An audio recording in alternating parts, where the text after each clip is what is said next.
Hello everyone, this is Prashik M Tayade from Reliance Foundation School, Lodhivali.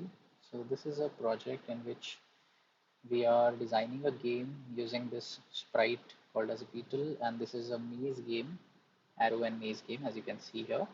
So we define a function like this. First of all, we import the sprite. We set the direction of the sprite as 0. The size of the sprite is 50 in this particular case. The x and y coordinates are minus 150 and minus 150. We assign it using this sprite dot go to xy. Then we use a loop. While loop is used here, uh, and under while loop we have certain conditions stated. So as we put or as we press the up arrow key, the direction of your sprite is set to 0 and it moves 5 units. Well, 0 stands for the upper direction, as you can see here. The 0 direction is this one, the north direction. Then comes your down arrow key. The direction becomes 180, which is this pointing downwards, south direction.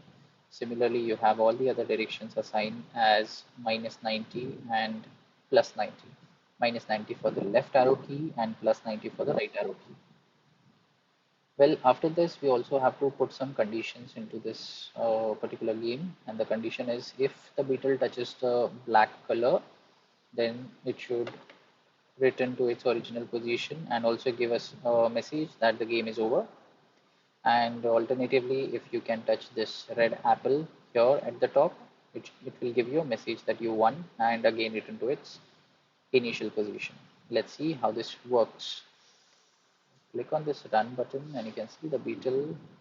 I'll just take the beetle to the apple and let's win this game. So the beetle is moving, as you can see. Yes, and we're about to win. See, yes, it gives me a message you won and returns to the original position. Thank you so much.